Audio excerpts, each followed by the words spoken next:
सत्य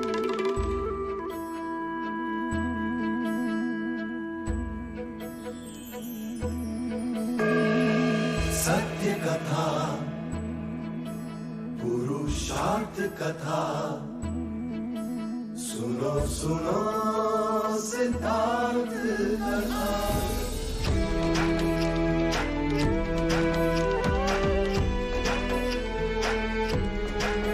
संसार में दुख का कारण क्या, संताप शोक का निवारण क्या। संसार में दुख का कारण क्या, संताप शोक का निवारण क्या। इस खोज में सब कुछ त्याग दिया, हर वैभव से वैराग लिया। वो सृष्टि से संयुक्त हुए, सिद्धार्थ से गौतम बुद्ध हुए।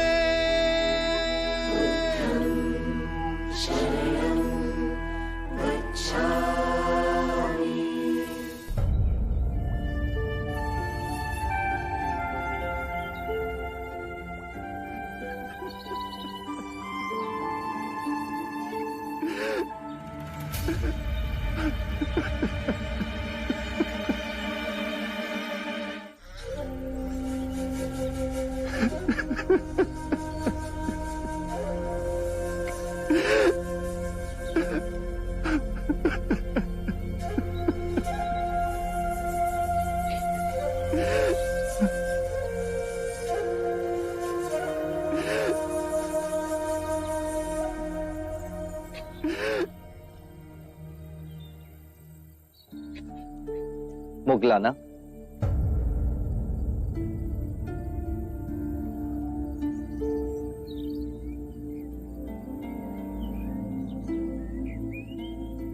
इस विषाद का कारण?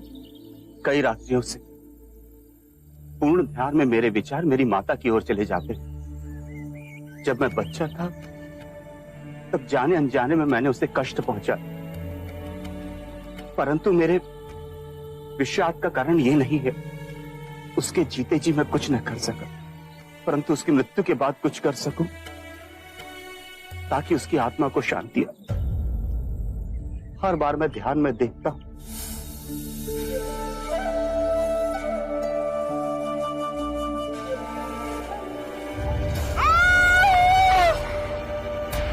माते। इस दृष्टांत ने मुझे बहुत व्यथित कर रखा है बुद्ध। इसका क्या अर्थ है? मुगलाना, जब तुम्हारी माताश्री जीवित थी तो क्या उन्होंने बुरे कृत्य किए? वचन से, कर्म से, विचारों ने। मेरी माता ने सिर्फ कांटे ही बोए। मैं अपनी माता के दुष्परिणामों को कैसे पलट सकता हूं? जैसी भी थी तो मां ही। मैं उस मां के ऋण को कैसे चुकाऊं? अपनी करुणा से मुझे कोई राह दिखाइए। तुम्हारी माता के दुष्प्रवृत्तियों के बाद भी उनके प्रति तुम्हारा स्नेह देखकर मैं अति प्रसन्न हुआ मुगलाना। माता पिता का ऋण तो आकाश के समान है, दिन हो या रात, हर मनुष्य को उस ऋण का सदैव स्मरण होना चाहिए। माता पिता को सच्ची श्रद्धांजलि है कि अपने जीवन को आनंद और संस्कार से जियो, सत्कर्म करो और अपने पुण्यों को माता पिता को समर्पित कर दो।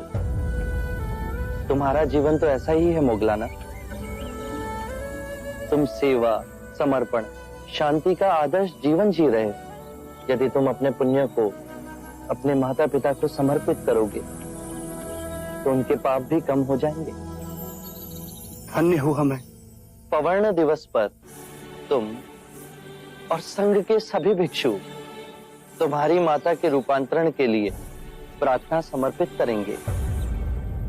गहन ध्यान और शुद्ध मन से की गई प्रार्थना में बहुत शक्ति है मुगलाना।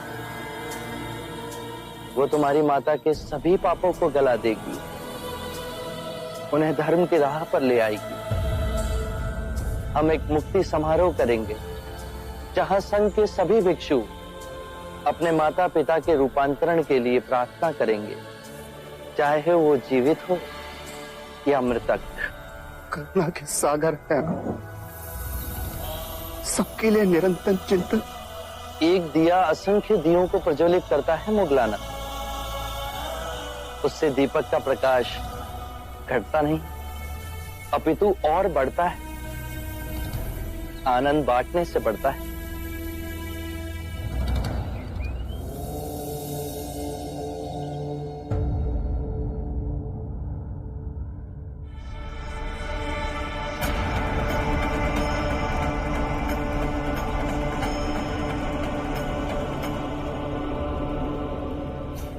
महाराज, मैं ये क्या सुन रहा हूं? आप बुद्ध के अनुयायी बन गए हैं। घोर अनर्थ। अच्छा होता यदि मैं यात्रा पर न जाता। आप ऐसा अनर्थ कैसे कर सकते हैं? आप अपने धर्म को कैसे छोड़ सकते हैं? क्षत्रियों का धर्म आपके लिए सर्वोपरि है। आपका कर्तव्य है मगध की सीमाएं बढ़ाएं, चक्रवर्ती सम्राट बने। मैं अपना कर्तव्य भली भांति जानता हूं कुलगुरु। लगता है बुद्ध ने आपको भी भ्रमित कर दिया है। सम्मोहन शक्ति है उसके पास, आपके पिता की तरह आपको भी भ्रमित कर रहा है। कृपया कर बुद्ध पर झूठे लांछन ना लगाएं। महाराज, मैं सत्य कह रहा हूं। बुद्ध ने केवल ऐसी बातें कही हैं जिससे अनेकों प्रश्न उठ रहे हैं, परंतु उत्तर नहीं मिला। जैसा कि ये संसार शाश्वत है या नश्वर, सृष्टि सीमित है या अनंत, शरीर आत्मा दो हैं या एक, मृत्यु के पश्चात हमारा अस्तित्व रहता है या विनाश हो जाता है। मैं इन किसी भी प्रश्नों का उत्तर नहीं दूंगा कुलगुरु। ये सब आपकी बुद्धि की उपज है। बुद्ध ने कभी भी अपने उपदेश में इन बातों को तनिक तूल नहीं दिया। यदि शाश्वत प्रश्नों का बुद्ध के पास स्थूल नहीं है, तो वो किन विषय पर उपदेश देते हैं? उनके प्रवचनों का हमें क्या लाभ? बुद्ध कहते हैं कि अपने शरीर, अपनी श्वास को साधो, उससे अपने अंतर्मन को छिन्न भिन्न करती विभिन्न भावनाओं को समझोगे, दुख और संताप पर विजय पाओगे। जीवन की छोटी छोटी अनेक लहरों के थपेड़ों में सजग और ध्यानपूर्ण जियोगे। बुद्ध जीवन से मुंह मोड़ने को नहीं कह रहे, चेतना से जीने को कह रहे हैं। कुलगुरु, जीवन इन्हीं छोटी छोटी बातों का बहुमूल्य रत्नकोश है, ना कि बड़ी सैद्धांतिक बातों का। छोटे छोटे लोग छोटी छोटी खुशियों के साथ जीते हैं, परंतु आप तो सम्राट हैं। आपका स्तर इस मगध में सबसे सर्वोपरि है। स्तर का विचार भी मनुष्य बुद्धि की उपज है। लगता है महाराज, आप विनाश की ओर जा रहे हैं। एक क्षत्रिय होकर ज्ञानियों जैसी बातें कर रहे हैं आप। क्षत्रिय और ब्राह्मण, ये अंतर भी मनुष्य बुद्धि ने पैदा किया। मुझे बुद्ध के चरणों में शांति मिली। महाराज, यदि आपको शांति चाहिए तो मैं इसके कई उपाय आपको बता सकता हूं। आपसे केवल मुझे अशांति ही मिली है कुलगुरु। आप क्या मुझे शांति देंगे? आपकी बातों में मैं अपने धर्मपरायण पिता की मृत्यु का कारण बना। आंखें मूंदता हूं तो महाराज बिंबिसार की प्रेम भरी मूरत चुप चुप कर मुझे निहारती दिखाई देती है। न रातों को नींद है, न दिन को चैन है। क्षमा करिए महाराज, एक ब्राह्मण हूं, सत्य कहने से संकोच नहीं करूंगा। इस विषाद का कारण पितृ हत्या का पछतावा नहीं, अम्रपाली के भिक्षुणी बनने का आघात पहुंचा है आपको। कुलगुरु,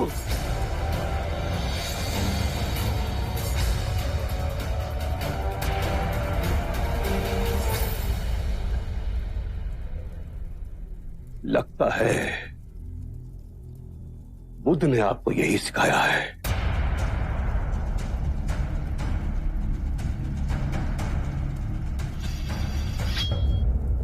मगध के लोगों को आपसे बहुत सारी आशाएं थी, परंतु आप हमारा ही दमन कर रहे हैं। चलिए ऐसा ही सही, हम इसके लिए भी तैयार हैं।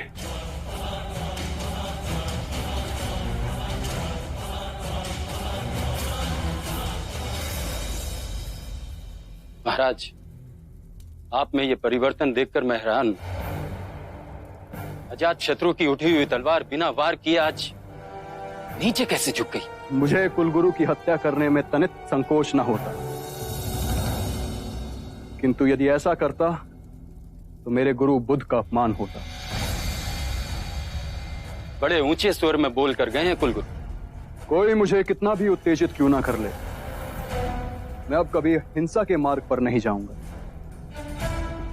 जो मार्ग मेरे गुरु दिखाएंगे उसी मार्ग पर चलूं।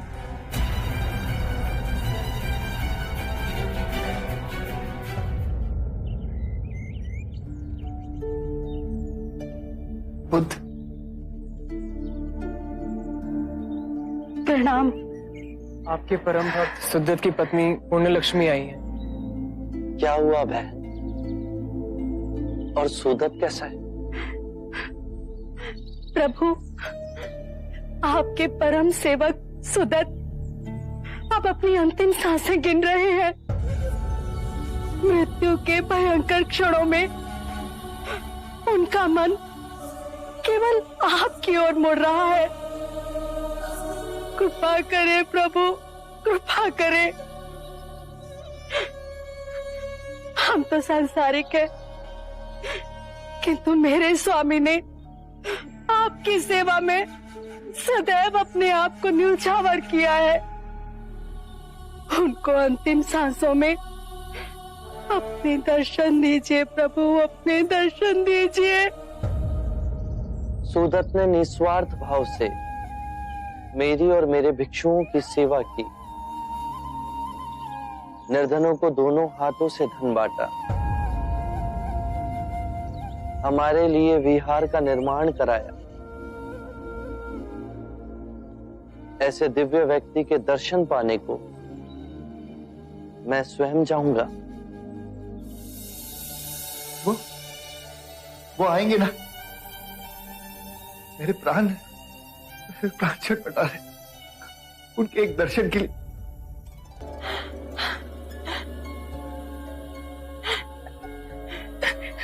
देखिए तो, स्वयं बुद्ध आए हैं। बुद्ध,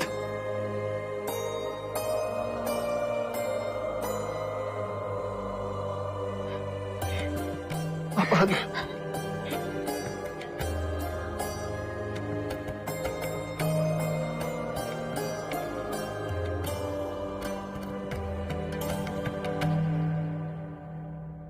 मेरी अंतिम इच्छा थी कि आपके दर्शन कर सकूं। कैसे ना आता सुदत, तुम्हारे प्रेम और सेवा ने तो मुझे तुम्हारा ऋणी बना दिया है। इतने उद्विग्न क्यों? क्या मृत्यु से भय लग रहा है? बुद्ध, भय तो लग रहा है,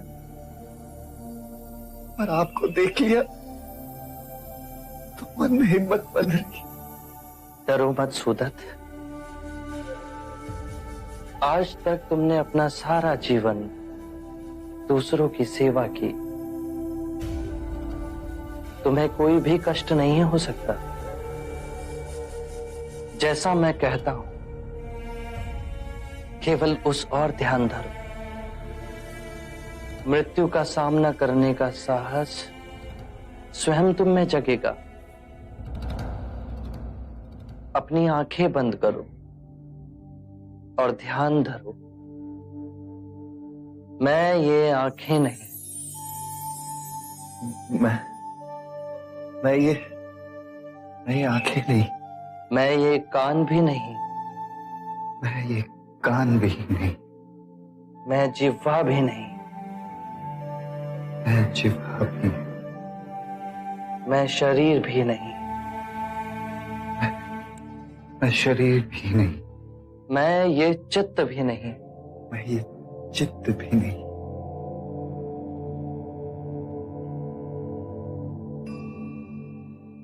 ध्यान नहीं लग रहा। ध्यान केंद्रित करो सुदत्त, अपनी आंखें बंद करो। जो मैं देखता हूं वो मैं नहीं, जो मैं सुनता हूं वो मैं नहीं, जो गंध आ रही है वो मैं नहीं, जो स्वाद, स्पर्श, विचार उठ रहे हैं उन सब में भी मैं नहीं। जो मैं देखता हूं वो मैं नहीं, जो मैं सुनता हूं वो भी मैं नहीं, जो गंध आ रही है वो भी मैं नहीं, जो स्वाद, स्पर्श और विचार उन सब में मैं नहीं। मैं ये दृष्टि नहीं, ध्वनि नहीं, सुगंध नहीं, विचार नहीं, स्वाद नहीं, मन नहीं, सुगंध नहीं, स्पर्श नहीं, मन नहीं। आगे बोलिए बुद्ध। मैं पृथ्वी तत्व नहीं, मैं आकाश भी नहीं, मैं वायु भी नहीं, मैं जल भी नहीं, चेतना तत्व में भी मैं नहीं। कोई तत्व मुझे जकड़ नहीं सकता, जन्म और मृत्यु मुझे छू नहीं सकती। जन्म और मृत्यु मुझे छू नहीं सकते। मैं मुस्कुराता हूं क्योंकि ना मैं जन्मा हूं ना ही मैं मर सकता हूं। ना जन्म ने मुझे जीवन दिया और ना ही मृत्यु मेरा जीवन मुझसे छीन सकती। जन्म और मृत्यु पर मेरा अस्तित्व ना निर्भर था ना निर्भर है। क्या हुआ सुदित? ध्यान नहीं लग रहा?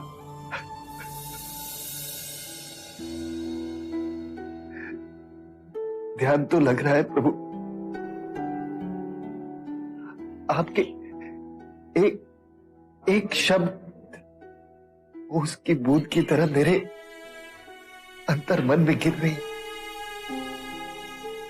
मैं तो केवल इसलिए रो रहा हूं कि इतने वर्ष मैं आपके समीप रहा, आपके दर्शन पाए और अंतिम समय में आपके वचन समझने का मुझे अवसर मिला।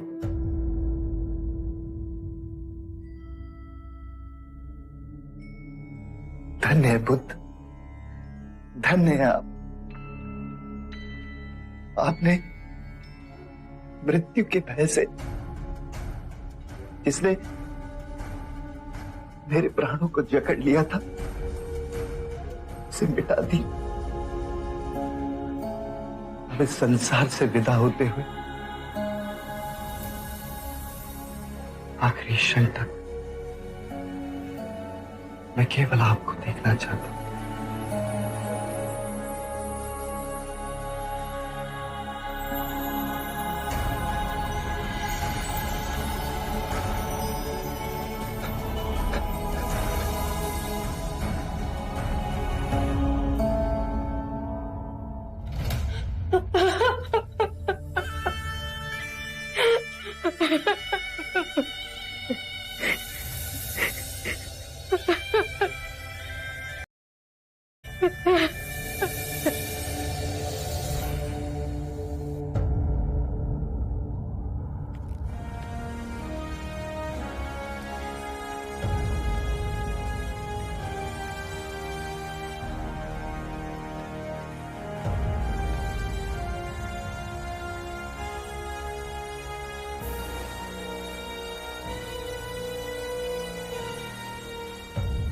महाराज, ये दोनों व्यापारी आपके समक्ष एक विनती लेकर आए।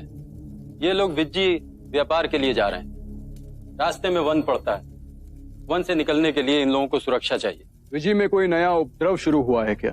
हाँ महाराज, पिछले कुछ माह से छोटी छोटी टुकड़ियों में लुटेरे आते, चाकू कटार से वार करके यात्रियों का माल लूट लेते और जंगल में ओझल हो जाते। उसके कुछ ही दिनों बाद वही लूटा हुआ माल वीजी की मंडियों में ले जाकर बेच दिया जाता है।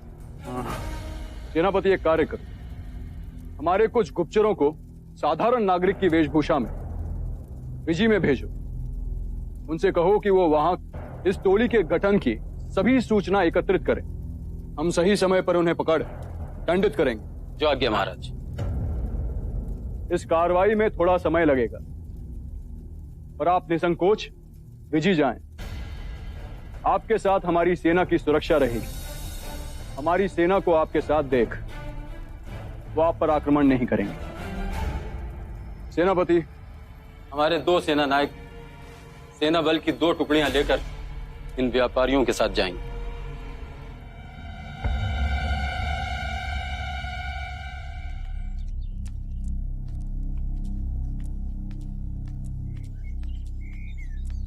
मित्र, हम ये सोच रहे थे कि हमने ये क्या जीवन पाया है। एक सेना नायक होने का अर्थ होता है देश की रक्षा के नाम पर मानव हत्या करें। आपने मेरे मुंह की बात छीनी। महाराज, अजत शत्रु का अनुमान गलत है। विजी के लुटेरे बहुत बेधड़क हैं। वो हमें देखकर भय से डरकर भाग नहीं जाएंगे। वो अपनी सत्ता जमाने के लिए हमसे युद्ध लड़ेंगे और हमें ना चाहते हुए उनका वध करना पड़ेगा। इसके पश्चात ये व्यापारी धन कमाने के लिए जुट जाएंगे और मानव हत्या के पाप का बोझ ढोने के लिए हमें छोड़ दिया जाएगा। सत्य कहा आपने मित्र। अब हमें ये पाप का बोझ उठा के लगता है पूरा जीवन व्यतीत करना पड़ेगा। मृत्यु के पश्चात हमें स्वर्ग नहीं नरक मिलेगा। महाराज ने तो मुक्ति का मार्ग खोज लिया है और स्वयं बुद्ध के अनुयायी बन बैठे। इतने सारे पाप करने के बाद भी वे मुक्ति के मार्ग पर चल पड़े, तो क्या हमें मुक्ति नहीं मिलेगी? सत्य कहा। महाराज ने तो पंचशील के सिद्धांतों का पालन कर अहिंसा का मार्ग अपना लिया और हमें हिंसा के मार्ग पर भेज रहे हैं। आप अपनी जगह सही हैं, पर जब तक हम सैनिक हैं, हम महाराज की आज्ञा का उल्लंघन नहीं कर सकते। ये देशद्रोह कहलाएगा। इसलिए हमें कोई और मार्ग ढूंढना पड़ेगा जिससे हमें मुक्ति मिल सके। एक मार्ग है, यदि हम बुद्ध के अनुयायी बन जाएं, तो कोई हमें हिंसा के मार्ग पर जाने के लिए विवश नहीं करेगा। ये सही रहेगा। आज ही हम दीक्षा लेकर भिक्षु बन जाएंगे ताकि आने वाले जीवन में हमें भी मुक्ति मिल सके। चलिए।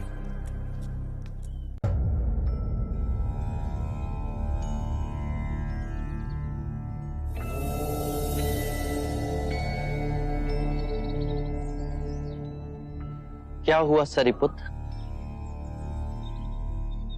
क्या मैं चिंता का कारण जान सकता हूं?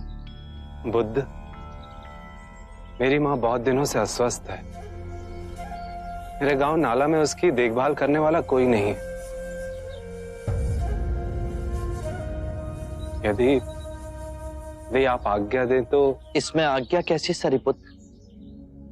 माँ की सेवा से उत्तम कोई और कार्य नहीं।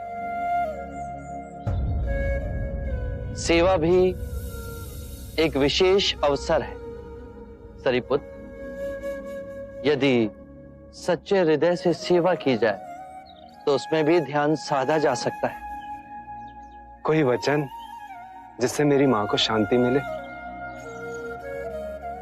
मन और शरीर के स्वास्थ्य का रहस्य है कि जो बीत गया उसका ना शोक मन में हो और ना ही आने वाले कल की चिंता। जिस क्षण में हो, जो क्षण तुम्हें मिला है, जो तुम्हारे समक्ष है, उसी क्षण को पूर्ण ध्यान पूर्वक और पूर्ण समझ द्वारा जी लो।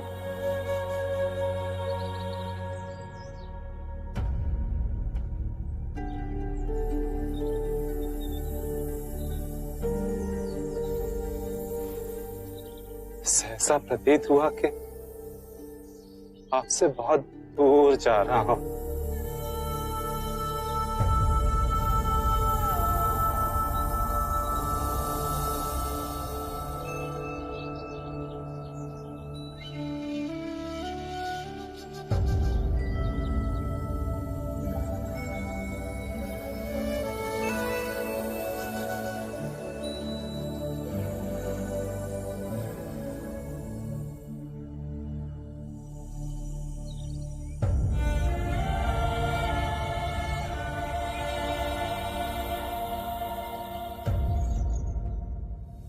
सब अपनी चिंता, व्यथा, शोक ले आपके पास आते हैं।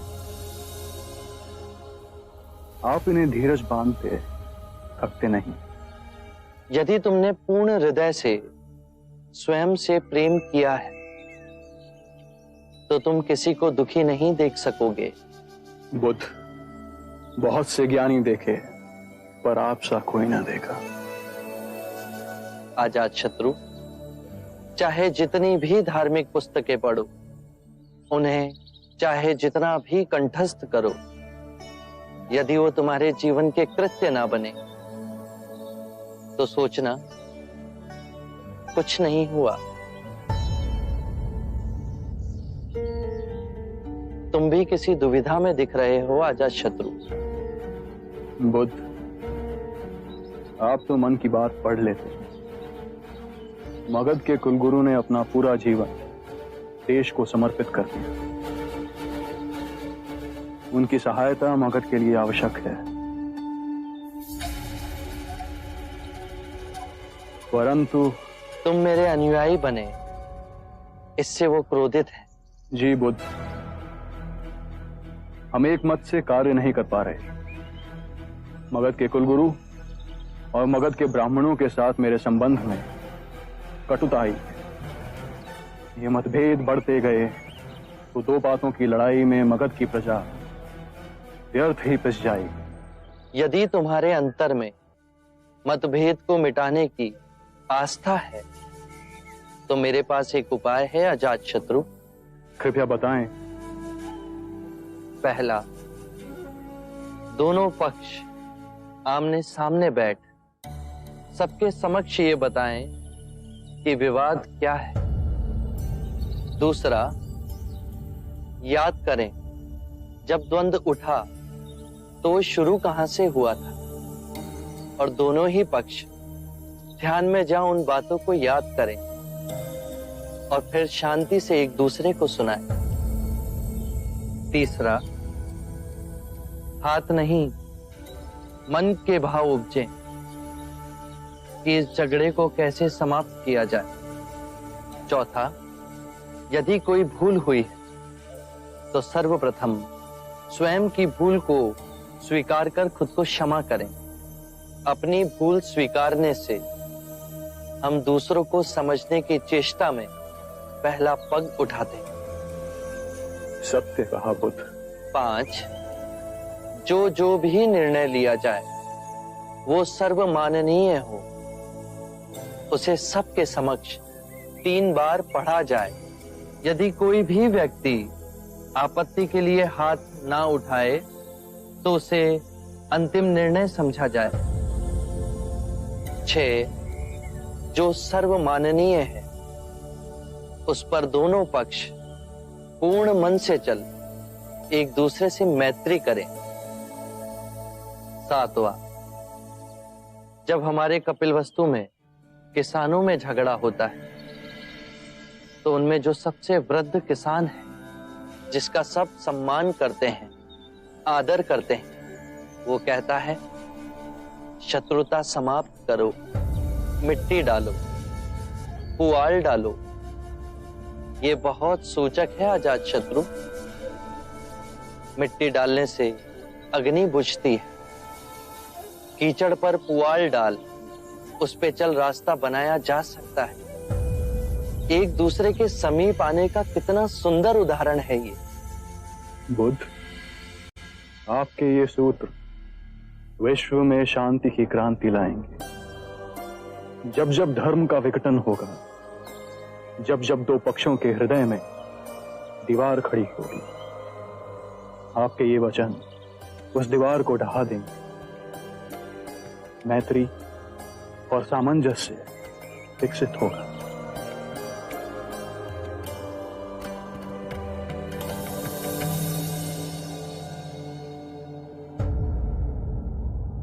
कुलगुरु, हमारे बीच के मतभेद के कारण मगध का कार्य बाधित हो।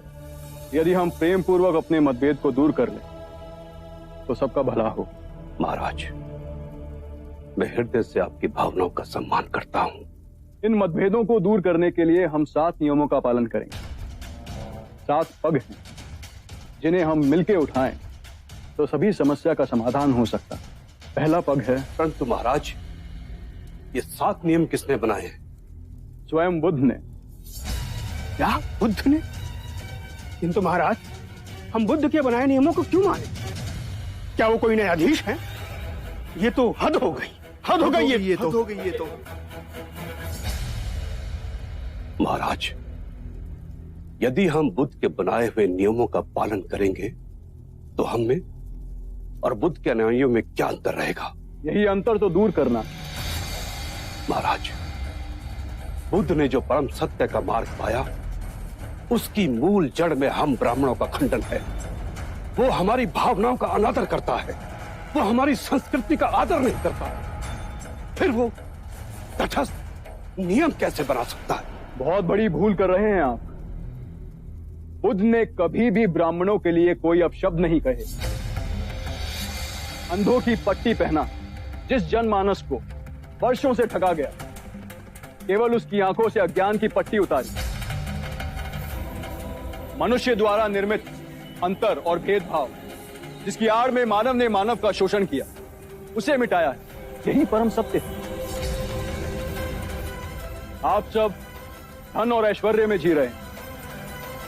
इससे पहले कि आप बुद्ध की गरिमा पर उंगली उठाएं, मैं आपको यह बता दूं कि मैंने स्वयं अपना राज मुकुट बुद्ध के चरणों में रखा था, किंतु बुद्ध ने वो भी लौटा दिया।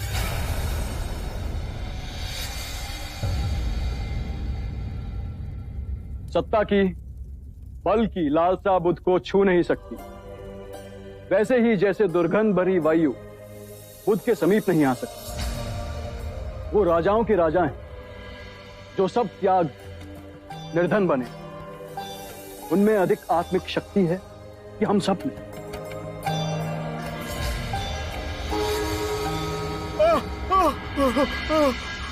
दुहाई हो महाराज, दुहाई हो। आपने हमें वचन दिया, हमारी रक्षा न की महाराज। व्यापार के लिए वीजी जाते हुए हमें लूटा गया, हमें मारा और जख्मी भी किया गया महाराज। किंतु आपकी सुरक्षा के लिए हमने सेना की टुकड़ी भेजी, पर आपके सेना नायक हमारी सुरक्षा के लिए नहीं आए महाराज। केवल 5 सैनिक हमारी तरफ से लड़े और वो भी उन लुटेरों ने मार दिया उन्हें। सेनापति जी महाराज, ये क्या सुन रहे हैं हम? हमारे आदेश का उल्लंघन हुआ है। क्षमा महाराज, हमें भी इस सदन से पहले ही ये समाचार मिला कि हमारे दोनों सेना नायक दीक्षा लेकर भिक्षु बन गए। जब मैंने उनसे कारण पूछा तो उन्होंने कहा कि हम भी अपने महाराज अजातशत्रु की तरह पंचशीलता का पालन कर अहिंसा के मार्ग पर चलना चाहते हैं। महाराज, यदि हमारे सैनिक साधु बनते रहे तो घोर कष्ट आ जाएगा। मेरा बुद्ध से व्यक्तिगत कोई विरोध नहीं है, बस यही कारण है। बुद्ध तो क्षत्रिय होकर ब्राह्मण बन गया। यदि क्षत्रिय ब्राह्मणों का आचरण करेगा तो सारी व्यवस्था तहस नहस हो जाएगी। सेना के सैनिकों को कैसे दीक्षा दे सकता है वो? भविष्य की तरफ देखिए। यदि ये मगध के सारे सैनिक भिक्षु बन जाएंगे तो मगध की रक्षा कौन करेगा?